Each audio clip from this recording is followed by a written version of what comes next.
بسم اللہ الرحمن الرحیم۔ السلام علیکم ورحمۃ اللہ وبرکاتہ۔ قرآن شریف کے ترجمہ کی اس نئی کلاس میں آپ سب کو خوش آمدید کہتا ہوں۔ سامعین محترم، غزوہ احد اور اس سے متعلقہ واقعات کی کچھ تفصیل ان آیات کے اندر بیان کی گئی ہے، جس کو پچھلے اور اس سے پچھلے سبق کے اندر بھی بیان کیا گیا، اور آج کی ان آیات کے اندر بھی غزوہ احد سے جڑے ہی واقعات کا ذکر ہے، اور مسلمانوں کی زندہ دلی اور ان کی بہادری کا ذکر کیا جا رہا ہے کہ مسلمانوں کو جب نبی کریم صلی اللہ علیہ وسلم نے غزوہ احد کے بعد یہ حکم دیا کہ اب ہم دوبارہ جائیں گے اور کفار کا تعاقب کریں گے، اور ہمارے ساتھ اس لشکر میں صرف وہی لوگ جائیں گے جو کہ غزوہ احد میں شریک تھے، تو صحابہ کرام باوجود اس کے کہ پسپائی کا زخم بھی تھا اور شکست بھی تھی اور حوصلے بھی پست ہوئے تھے، لیکن اس کے باوجود انہوں نے نبی کریم صلی اللہ علیہ وسلم کے ارشاد پر لبیک کہا اور تیار ہو گئے۔ اور صرف اسی پر اکتفا نہیں، بلکہ جب راستے میں جا رہے تھے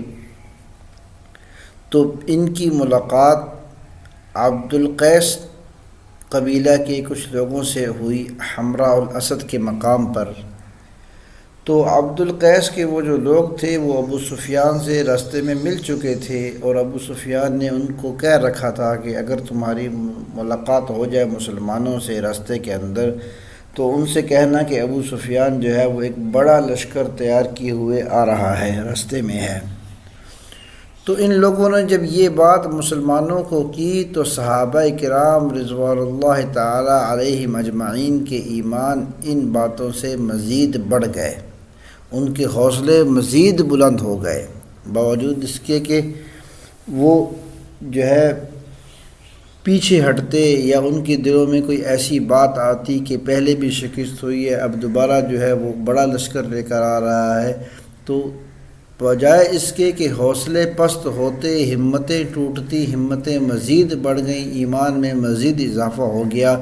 اللہ رب العزت کو مسلمانوں کی یہ ادا بہت پسند آئی، اور رہتی دنیا کے لیے صحابہ کرام کی یہ تعریف اور یہ تعریفی کلمات قرآن شریف کا حصہ بن گئے۔ تو آج کی آیات کے اندر اسی کا ذکر ہے اور اسی کو ہم پڑھیں گے۔ سبق کی طرف بڑھنے سے پہلے میری آپ سے گزارش ہے کہ چینل کو ضرور سبسکرائب کریں، اور اپنے دوست احباب اور عزیز و اقارب کے ساتھ بھی اس کو شیئر کیا کریں، تاکہ نیکی کی کوئی بات اس کے پھیلنے میں ہم جو ہے وہ ذریعہ بن جائیں، اور اللہ رب العزت اس کو ہمارے اعمال نامے میں لکھ دیں۔ اعوذ باللہ من الشیطان الرجیم۔ الذين استجابوا لله والرسول من بعد ما اصابهم القرح، وہ لوگ جنہوں نے جواب دیا فرما برداری کا، للہ اللہ کو، والرسول اور اللہ کے رسول کو، من بعد ما اصابهم القرح زخم کھانے کے بعد بھی، للذین احسنوا یہ وہ لوگ ہیں جنہوں نے نیک کام کیے، واتقوا اور تقوی اختیار کیا، تو ایسے لوگوں کے لیے جنہوں نے یہ نیک کام کیے، یعنی اللہ کے رسول کی دعوت پر لبیک کہا اور تقوی والی زندگی اختیار کی، تو ان لوگوں کے لیے اللہ رب العزت کے ہاں بڑا اجر ہے، اجر عظیم، بڑا اجر ہے۔ الذین قال لهم الناس ان الناس قد جمعوا لكم، یہ وہ لوگ ہیں کہ جن کو لوگوں نے کہا، جس کا میں نے ذکر کیا کہ وفد عبد القیس کے لوگ تھے، تو انہوں نے آ کر کہا کہ ابو سفیان نے تو بڑا لشکر جمع کیا ہوا ہے۔ الذین قال لهم الناس یہ وہ لوگ ہیں کہ جن سے لوگوں نے کہا، ان الناس قد جمعوا لكم فاخشوهم، کہ لوگوں نے یعنی ابو سفیان نے تمہارے لیے بہت بڑا لشکر جمع کر رکھا ہے، فخشوہم، پس ایسا کرو تم ڈرو، اس سے ڈرو کہ اس سے تمہارا مقابلہ نہ ہو جائے، دوبارہ مڑ بھیڑ دوبارہ نہ ہو جائے۔ فزادہم ایمانا، تو ابو وفد عبد القیس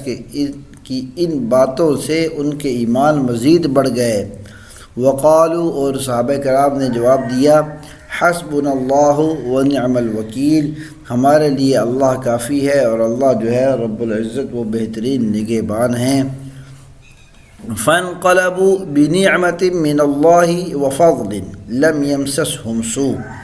تو چنانچہ جب صحابہ کرام لوٹے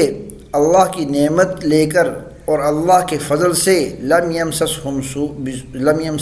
سوء، ان کو کسی برائی نے آ کر چھوا نہیں، ان کو ادنا سی بھی گزند نہیں آئی۔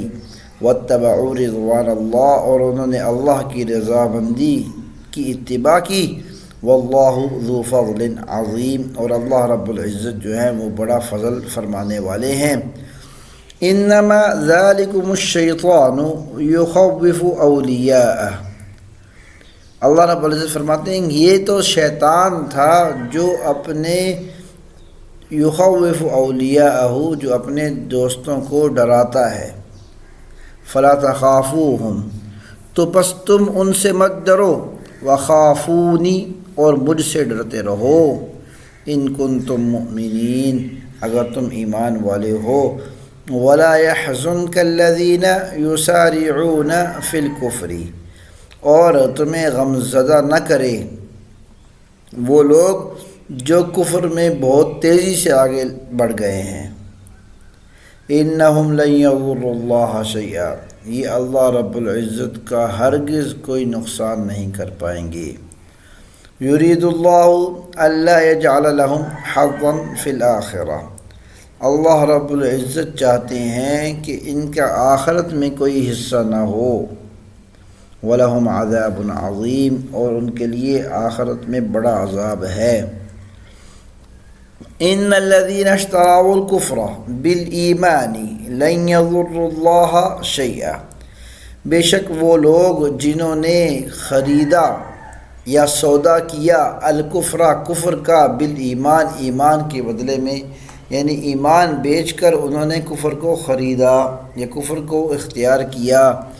ایمان پر، لن یضروا اللہ شیئا، وہ ہرگز اللہ رب العزت کو کچھ نقصان نہیں پہنچا پائیں گے۔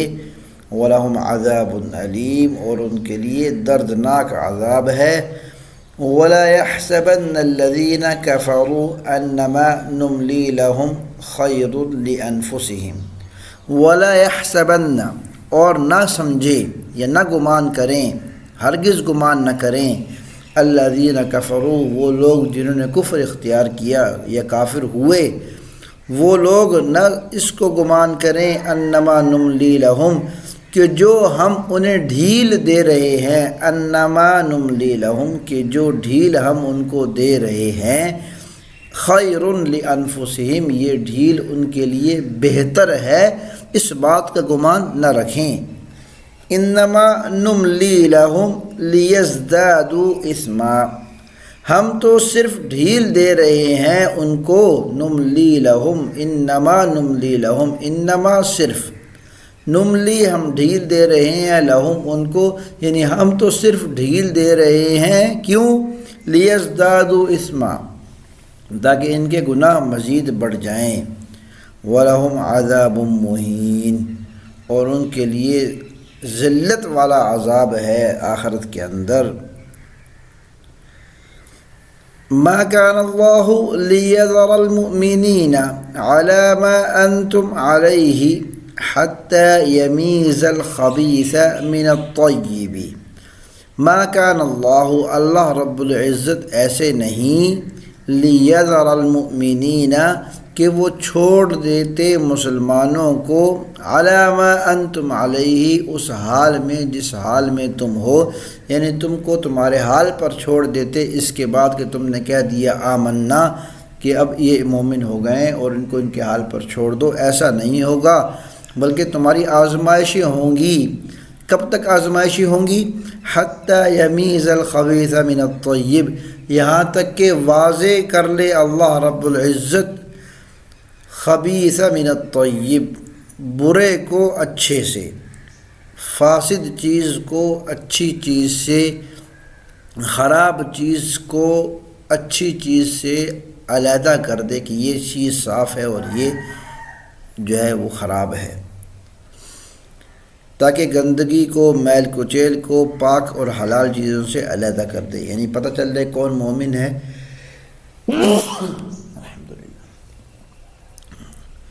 تاکہ پتہ چل جائے کہ کون جو ہے وہ مومن ہے اور کون جو ہے وہ مومن نہیں ہے۔ وَمَا كَانَ اللَّهُ لِيُطْلِعَكُمْ عَلَى الْغَيْبِ۔ تو اب یہاں سوال پیدا ہوتا تھا کہ اگر یہ آزمائشیں مسلمانوں پر صرف مومن صادق اور غیر صادق کو پہچاننے کے لیے ہیں، تو یہ اللہ رب العزت اپنے صحابہ کرام کو ایسے ہی بتا دیتے کہ بھئی دیکھو تم جو ہو یہ تو ایمان والے ہو، پکے ہو، اور فلاں فلاں جو ہے وہ تم میں سے جو ہے اس کے اندر نفاق ہے، تو اس طریقے سے بھی بتا سکتے تھے۔ تو اس طرح کیوں نہیں کیا؟ تو اللہ رب العزت فرما رہے ہیں کہ اللہ رب العزت ہر ایک کو اپنے غیب کے علم سے نہیں نوازتے۔ وَمَا كَانَ اللَّهُ لِيُطْلِعَكُمْ عَلَى الْغَيْبِ، غیب کے اندر جو چیزیں ہیں اللہ رب العزت وہ تمہیں بتانا نہیں چاہتے۔ وَلَكِنَّ اللَّهَ يَجْتَبِي مِن رُّسُلِهِ مَن يَشَاءُ، البتہ غیب کی باتیں اللہ رب العزت کبھی کبھی بتاتے ہیں اور صرف ان لوگوں کو بتاتے ہیں جن کو انہوں نے چن لیا ہوتا ہے اپنی نبوت کے لیے۔ وَلَكِنَّ اللَّهَ يَجْتَبِي، تو اب مقدمے کا خلاصہ یہ ہوا کہ اللہ رب العزت غیب کی باتیں نہیں بتاتے۔ اب سوال ہوگا کہ غیب کی باتیں تو انبیاء کو کبھی کبھی پتہ ہوتی ہیں کچھ باتوں کے بارے میں، تِلْكَ مِنْ أَنْبَاءِ الْغَيْبِ نُوحِيهَا إِلَيْكَ ذَلِكَ مِنْ أَنْبَاءِ الْغَيْبِ نُوحِيهِ إِلَيْكَ، قرآن شریف کے اندر آتا ہے، حضرت یوسف علیہ السلام کے قصے میں بھی ہے کہ نبی کریم صلی اللہ علیہ وسلم کو خطاب کیا گیا کہ یہ غیب کی باتیں ہم نے آپ کو بتائی ہیں۔ تو اس کا جواب یہ ہے کہ اللہ رب العزت غیب کی باتیں عموماً نہیں بتایا کرتے، لیکن جن لوگوں کو نبوت کے ساتھ چن لیں ان کو کچھ نہ کچھ بتاتے ہیں۔ تو اس طریقے سے غیب کے ذریعے سے یہ غیب کی خبر دینا ہر مسلمان کو کہ وہ فلاں مومن ہے، فلاں جو ہے پکا ہے، فلاں کچا ہے، تو یہ بھی اچھا نہیں تھا، اور اس کو پرکھنے کا جو طریقہ تھا وہ یہی آزمائشیں تھیں کہ آزمائش کے اندر پتہ چل جاتا ہے کہ کون سا مسلمان پکا ہے اور کون سا جو ہے وہ اس کے دل میں نفاق تھا۔ وَمَا كَانَ اللَّهُ لِيُطْلِعَكُمْ عَلَى الْغَيْبِ، اور اللہ رب العزت تم سب کو غیب نہیں بتانا چاہتے۔ وَلَكِنَّ اللَّهَ يَجْتَبِي مِن رُّسُلِهِ مَن يَشَاءُ، لیکن اللہ رب العزت مخصوص کر لیتے ہیں، چن لیتے ہیں اپنے رسولوں میں سے من یشاء، جس کو چاہیں۔ فَآمِنُوا بِاللَّهِ وَرُسُلِهِ، پس تم ایمان لے آؤ اللہ پر اور اللہ کے رسولوں پر۔ وَإِن تُؤْمِنُوا وَتَتَّقُوا فَلَكُمْ أَجْرٌ عَظِيمٌ، پس اگر تم ایمان لے آؤ اور تقوی اختیار کر لو تو تمہارے لیے اس پر بڑا اجر ہے۔ وَلَا يَحْسَبَنَّ الَّذِينَ يَبْخَلُونَ بِمَا آتَاهُمُ اللَّهُ مِنْ فَضْلِهِ هُوَ خَيْرًا لَهُمْ، اور اسی طریقے سے وہ لوگ جو بخل کرتے ہیں اس چیز میں جو اللہ نے ان کو اپنے فضل سے عطا کی ہے، تو یہ لوگ وَلَا يَحْسَبَنَّ، مت سمجھیں، کیا نہ سمجھیں، ہوا خیر لہم، اس چیز کو جس کے اندر وہ بخل کر رہے ہیں۔ بخل کا مطلب یہ ہوتا ہے کہ جہاں اللہ رب العزت نے خرچ کرنے کا حکم دیا ہے وہاں خرچ کریں، یعنی زکوٰۃ ادا کریں، اور اسی طریقے سے عشر وغیرہ۔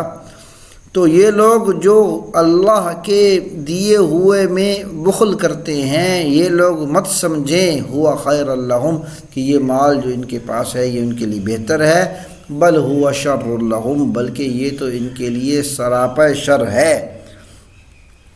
سیطوقون ما بخلوا به یوم القیامہ، قیامت کے دن طوق پہنایا جائے گا اس چیز کا جس میں انہوں نے بخل کیا ہوگا۔ وَلِلَّهِ مِيرَاثُ السَّمَاوَاتِ وَالْأَرْضِ، اور اللہ رب العزت ہی کی میراث ہے آسمان اور زمین کا سب کچھ۔ وَاللَّهُ بِمَا تَعْمَلُونَ خَبِيرٌ، اور اللہ رب العزت جو تم کرتے ہو اس کو خوب جانتے ہیں۔ هذا وصلى الله تعالى على خير خلقه محمد وعلى آله وأصحابه أجمعين.